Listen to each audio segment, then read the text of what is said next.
Hai semuanya, perkenalkan nama saya Anissa Silaban. Saya dari Universitas Negeri Medan. Saya akan mengikuti lomba storytelling dengan tema pendidikan yang berjudul Cahaya dari Sekolah yang Hampir Lupa. Di sebuah desa kecil di pinggiran sungai, berdirilah sebuah sekolah yang hampir terlupakan. Cat temboknya mengelupas, kursinya banyak yang patah, dan papan tulisnya sudah mulai retak di ujung. Tapi tempat sederhana itu setiap pagi terdengar tawa anak-anak yang penuh harapan.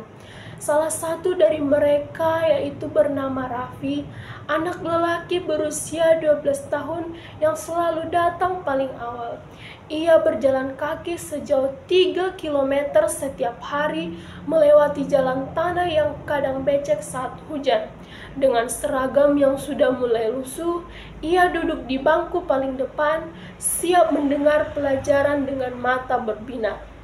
Raffi bukan anak yang punya segalanya. Ayahnya seorang petani yang bekerja keras di sawah, sementara ibunya berjualan kue di pasar untuk membantu kehidupan keluarga.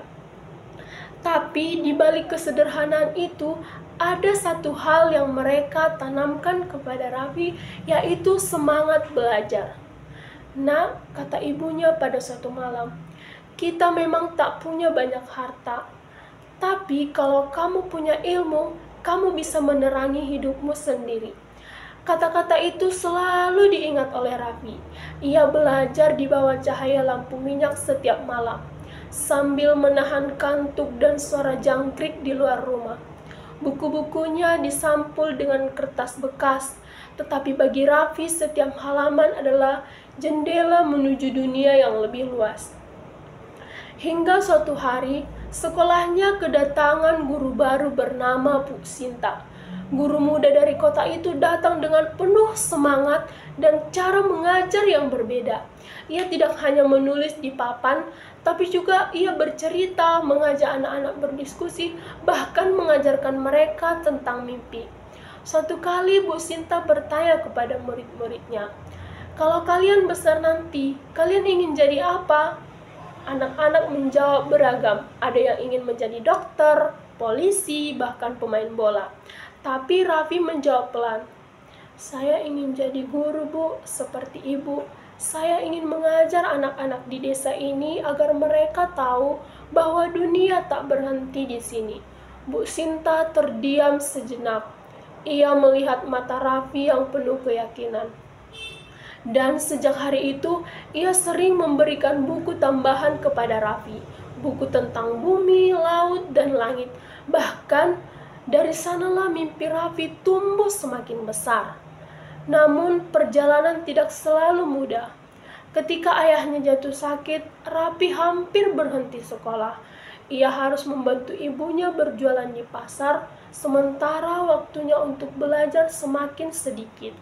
Tetapi setiap kali ia ingin menyerah, ia selalu mengingat kata-kata Bu Sinta, "Kalau kamu berhenti sekarang, siapa yang menyalakan cahaya untuk anak-anak di masa depan?"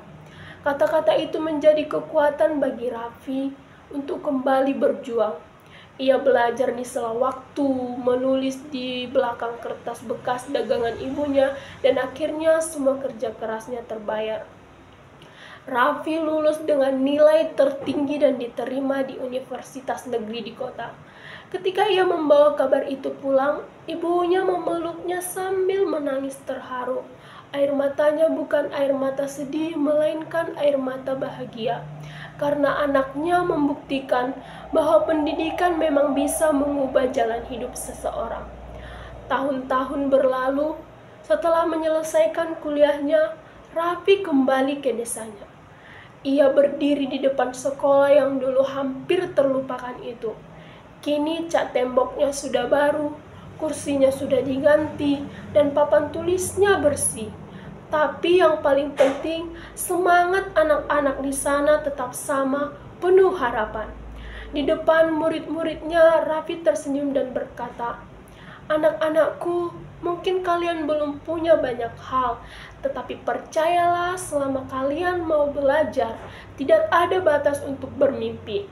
Pendidikan adalah cahaya Dan dari tempat sederhana seperti inilah cahaya itu bisa menerangi dunia.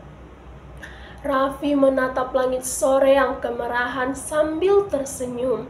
Ia tahu dulu ia hanyalah seorang anak kecil dengan mimpi yang besar di sekolah yang hampir roboh. Tapi kini ia menjadi bukti bahwa pendidikan bukan hanya sekedar tentang buku dan nilai, melainkan tentang harapan, perjuangan, dan keyakinan bahwa masa depan bisa diubah oleh kemauan untuk belajar. Selama ada cahaya ilmu, tidak ada kegelapan yang bisa memadamkan masa depan. Sekian cerita dari saya, terima kasih.